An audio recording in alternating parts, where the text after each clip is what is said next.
bienvenue à tous, c'est InfoSoir. Voici les titres de ce lundi.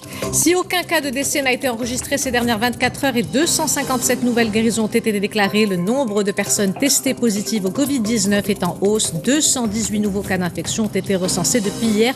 Nous reviendrons dans un instant sur le point de presse du ministère de la Santé. Ce 11 mai correspond au coup d'envoi d'un processus délicat, celui du déconfinement, notamment en France. Certains commerces ont repris du service et plus d'1 million d'élèves ont regagné les salles de classe. Même ambiance en Espagne après plusieurs semaines de restrictions. Alors que la pandémie de coronavirus se poursuit partout dans le monde, que sait-on de l'immunité individuelle? Les patients guéris sont-ils protégés? Pour combien de temps? Les études sont plutôt encourageantes, bien que quelques zones d'ombre persistent encore. Les détenus de la prison de Ensba participent à la lutte contre le coronavirus en fabriquant des masques. Le dispositif mis en place permet la production de 2000 masques par jour. Madame, Monsieur, bonsoir. Nous démarrons cette édition avec les derniers chiffres concernant le coronavirus. Si aucun décès n'a été enregistré ces dernières 24 heures et 257 nouvelles guérisons ont été déclarées, le nombre de personnes testées positives au Covid-19 est en hausse pour sa part. 218 nouveaux cas d'infection ont été recensés depuis hier. La majorité de ces cas ont été enregistrés dans des foyers dans la région de Casablanca-Stade, Fès-Meknès, Rabat-Salé-Kenitra, Marrakech-Safi, Tanger-Tétouan-el-Husseima et Draa-Tafilalt. On ne le répétera jamais assez, il faut respecter le confinement et rester chez soi. Le point avec Salim Abneb. La barre des 200 nouvelles contaminations quotidiennes est cette fois largement franchie. Au cours de ces dernières 24 heures, la direction de l'épidémiologie a enregistré 218 nouveaux cas d'infection, portant à 6280 le nombre de personnes contaminées à travers le royaume. Une majorité a été découverte dans le cadre des opérations de suivi médical.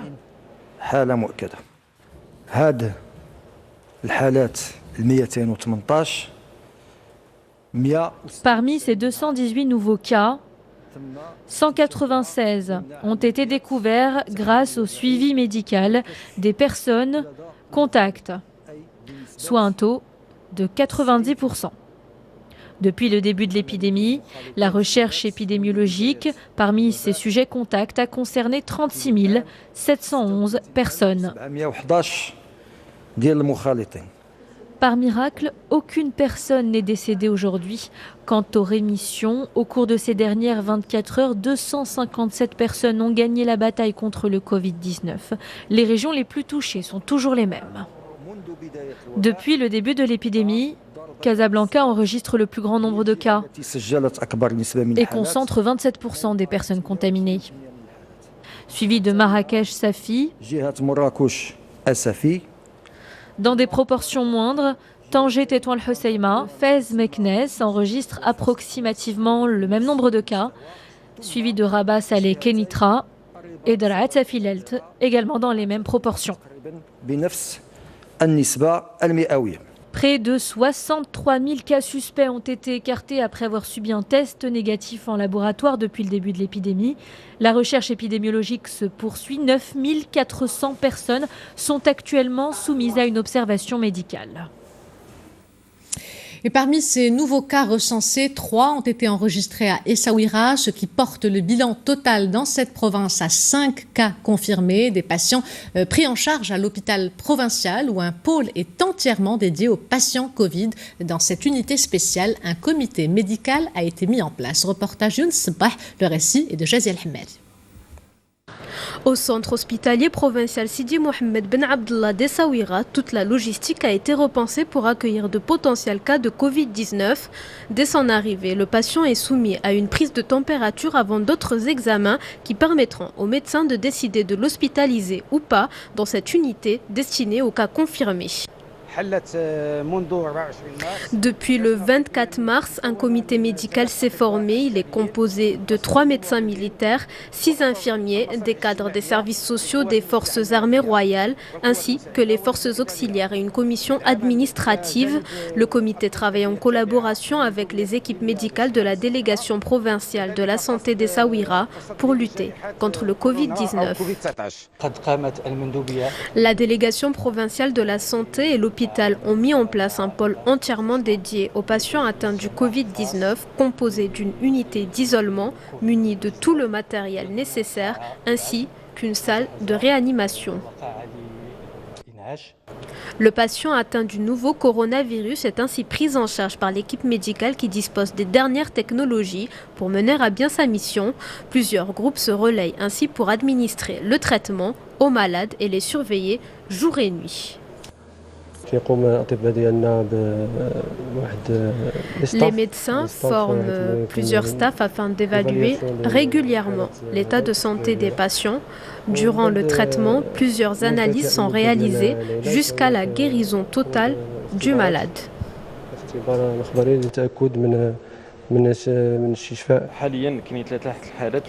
Actuellement, nous comptons 3 cas au centre hospitalier d'Essaouira, admis au niveau de l'unité d'isolement. Ils bénéficient d'une surveillance accrue et suivent leur traitement selon le protocole approuvé à l'échelle internationale et nationale. Pour l'heure, la cité des Alizés a enregistré 5 cas de Covid-19, dont un décès et une guérison depuis le 23 mars dernier.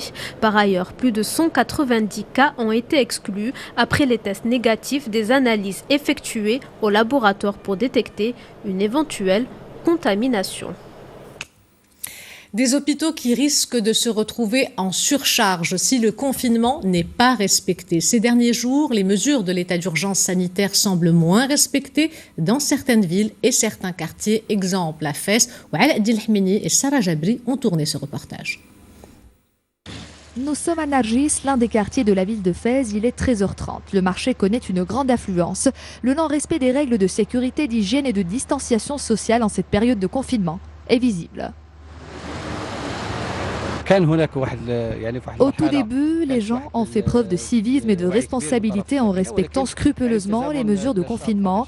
Mais depuis le début du mois de Ramadan, les consignes de l'état d'urgence sanitaire sont de moins en moins respectées.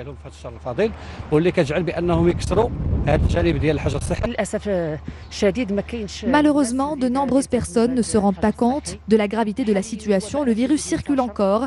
Normalement, une personne par foyer est autorisée à sortir en cas de besoin, ce qui est loin d'être le cas en réalité.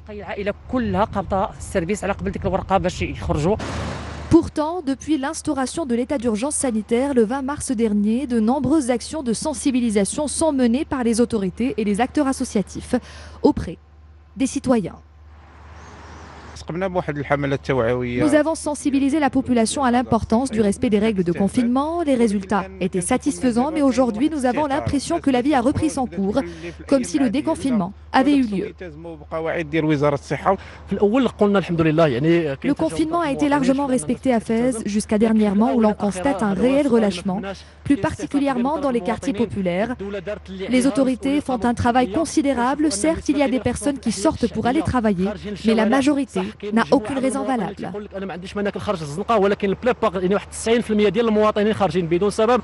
Il est à rappeler que pendant cette période de confinement, les déplacements ne sont autorisés qu'en cas de nécessité absolue, le confinement étant la solution pour juguler au plus vite la propagation de la pandémie du Covid-19. Ce 11 mai correspond au coup d'envoi d'un processus délicat, celui du déconfinement, notamment en France. Certains commerces ont repris du service et plus d'1 million d'élèves ont regagné les salles de classe. Même ambiance en Espagne après plusieurs semaines de restrictions. Certaines villes entrent dans la première phase du déconfinement, une reprise des activités qui se généralise progressivement à travers le monde malgré la menace toujours réelle du Covid-19. Le point avec Mamadou Diaye. Un début de déconfinement qui sonne comme une libération pour ces millions de Français. L'avenue des Champs-Élysées retrouve du monde, réouverture de certains commerces, se déplacer sans autorisation, une vie presque normale. Pourtant, l'inquiétude d'attraper le virus est grande. Et là, ce matin, en arrivant ici, c'était un phénomène d'excitation, quoi. On va demander à tous nos clients de porter un masque. Quand ils vont entrer, on va leur demander de prendre du gel, sur leurs mains, de garder des distanciations par rapport entre eux, d'abord entre les clients, mais aussi par rapport à notre personnel. Même décor en Espagne, où plusieurs villes passent au déconfinement dans sa première phase. Occasion de retrouver les vieilles habitudes après près de 60 jours de confinement. Eh bien, nous recommençons à faire des choses aussi habituelles que prendre un café avec un ami. En temps normal, c'est un acte qu'on pourrait ne pas vouloir faire. On pourrait se dire non, je n'ai pas envie d'aller prendre un café maintenant. Mais là, vous vous rendez compte que cette routine devient quelque chose d'extraordinaire et que vous voulez le faire encore et encore. Au Bénin, les écoles rouvrent leurs portes après plusieurs semaines de fermeture. Mis à part les maternelles et les universités, tous les établissements scolaires reprennent les enseignements. Le port du masque est obligatoire pour les élèves et les enseignants. Tous les élèves ont eu droit à leur masque ce matin. Les professeurs, les vendeuses, les membres de l'administration, que ce soit les gardiens, les secrétaires, tout le monde. Donc dans les salles de classe, vous n'allez pas voir un seul élève sans masque. Le Bénin est l'un des pays africains les moins touchés par le Covid-19. Pour l'heure, moins de 300 cas confirmés et 2 décès. Dans le continent, le Covid-19 a fait plus de 2300 victimes et environ 66 000 cas d'infection confirmés. Avant de refermer cette page internationale, sachez que le Maroc a décidé d'exporter une partie de ses masques à l'étranger après avoir atteint l'autosuffisance avec une production journalière de 10 millions de masques en tissu non tissé dans près de 23 usines. L'annonce a été faite par le ministre de l'Industrie qui répondait à une question orale à la Chambre des représentants. Moulay Ahmed Al-Alami a souligné que le ministère a préparé un stock stratégique de 50 millions de masques en tissu pour l'après-confinement. Des masques produits également dans les établissements pénitentiaires. Les détenus de la prison de Hinsba participent à la lutte contre le coronavirus en fabriquant ces équipements. Le dispositif mis en place permet la production de 2000 masques par jour. Mamadou Diaye. Une concentration au maximum pour une production de qualité. Dans cet établissement pénitentiaire pour femmes de Hinsba, 600 masques sont produits chaque jour par ces femmes détenues. Une production qui répond aux standards sanitaires et qui leur a valu une attestation de conformité. Malgré notre statut de détenu, la société peut également compter sur nous. Nous avons notre rôle à jouer et nous avons reçu une formation pour contribuer à cette cause. C'est un travail en plusieurs étapes. Il y a le découpage, la couture et l'emballage. Les masques sont par la suite stérilisés. Les travailleuses sont aussi rémunérées. Une somme d'argent est déposée sur leur compte personnel. Le même dispositif est également déployé dans la maison d'arrêt pour hommes de Hinsba, où les détenus participent à leur façon à la lutte contre la propagation du Covid-19. À la base, j'ai eu une formation de couturier et quand la pandémie s'est déclarée, on nous a proposé de participer à aider notre pays. Nous produisons 2000 masques par jour. Notre objectif est d'en arriver à 4000 par jour. C'est une opération qui est conduite avec le soutien du ministère de l'Intérieur et du ministère de l'Industrie, du Commerce et de l'Économie verte et numérique. Ce travail d'utilité publique constitue également une autre forme de solidarité pour aider le Royaume à mieux faire face à la pandémie du Covid-19. Un mot également sur cette nouvelle application marocaine de notification d'exposition au coronavirus. Elle a été dévoilée ce lundi lors d'une visioconférence tenue par le gouverneur du ministère de l'Intérieur, Abdelhak El-Harraq, développée par une quarantaine d'experts et à l'initiative des ministères de l'Intérieur et de la Santé. Wiqayatna est le fruit d'un partenariat bénévole de plusieurs institutions. La date de mise en ligne de cette application n'a pas encore été fixée. Elle sera d'abord soumise à un test réel grandeur nature dès la semaine prochaine dans des sites de l'OCP. Économie à présent, avec l'impact de la pandémie sur le tourisme et l'artisanat à Agadir, ce sont deux secteurs qui sont particulièrement touchés par les mesures d'urgence sanitaire. Plus de 300 commerces de vente de produits artisanaux ont fermé leurs portes durant ces dernières semaines. C'est un reportage de Hussein Ouzeg, Rafik Agomad, le récit est de Hind Bnabimbi. C'est une image rare dans la zone touristique d'Agadir. Toutes les boutiques de vente de produits artisanaux ont baissé le rideau depuis le début de l'état d'urgence sanitaire. Les professionnels de l'artisanat payent un lourd tribut à l'arrêt de l'activité économique et touristique. Nous sommes en confinement depuis près de 2 mois. Les commerces sont fermés et la situation est difficile.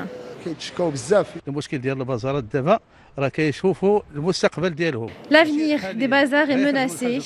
Même après le confinement, il n'y aura pas de reprise parce que nos clients sont à 100% des touristes européens.